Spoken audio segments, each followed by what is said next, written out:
Do I have Sit down. Do I have the same rights? You want me to hold you in contempt? Sit down. In that blue chair. Hey everyone, this video is intense. The judge in it is one of the toughest I've ever seen. He doesn't mess around at all. He shuts down a sovereign citizen so fast.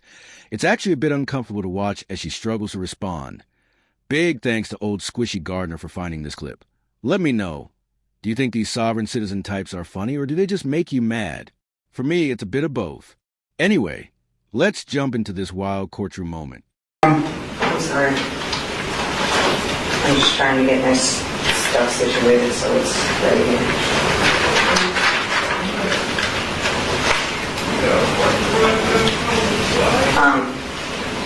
Take a seat I have a question. in this blue chair. Do I have Sit down. Do I have the same rights? You want me to hold you in contempt? Sit down. In that blue chair. Do I have the Sit down. there? One more time. Sit down.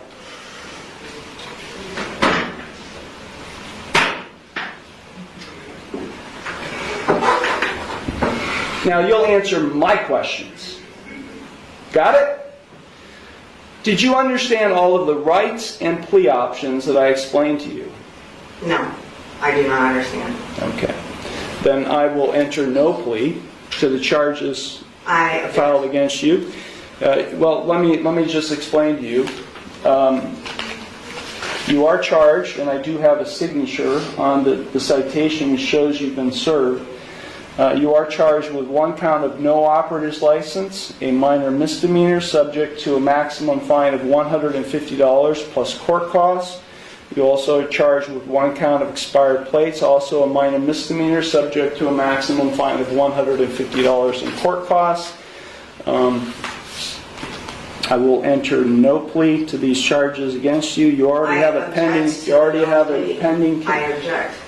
What do you object, ma'am? Because I did not enter that plea. Okay, so you tell me how you would like to plead: guilty, not guilty, or no contest. I'm not. First, I have to correct the standing, which is I am not the ens legis non begeer. I am the authorized agent to the decedent estate. I am coming in here as the settler, and I want to settle this case. I have sent in a paper that is my declaration and affidavit of what I want to do, which is to settle the case. I am willing to surrender the person to the court for mutual consideration. I do not want to continue doing this. I don't have anything to do with this. That paper that I signed, which is the summons, is signed v coatis, which is void contract, and I reserved all of my rights on there. So, is the court willing to give me mutual consideration today or not? I will enter no plea on your behalf to these charges. I've given you 3 plea options to plead. No, I do not recognize anyone in this court. Okay, well, I don't recognize you or the bailiff or anybody else in this court. I do not understand. I will set this case for a bench trial, and we'll get this set. I have the right to a trial by jury. Okay, no you don't, not in this case. Yes. Now these are not jailable offenses, ma'am. You don't have a right to a trial by jury in this case. You already have a jury trial scheduled in another case, but then because you're facing jail time in that case. But in this case, you're not facing jail time, only a fine and court costs. Anything that is above $25 in a court of law has the right to a jury by trial, which is involuntary. Involuntary can't be violated, basically. So here's what's happening.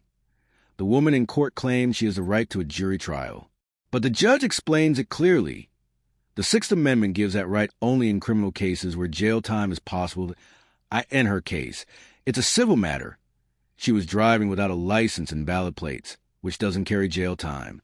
So, by law, a jury trial isn't an option. Honestly, she should have just hired a lawyer. She's only facing fines, no jail, but she's making things more complicated. What do you think about how the judge is handling her? Is he being fair or too strict? Let me know in the comments. Let's keep going.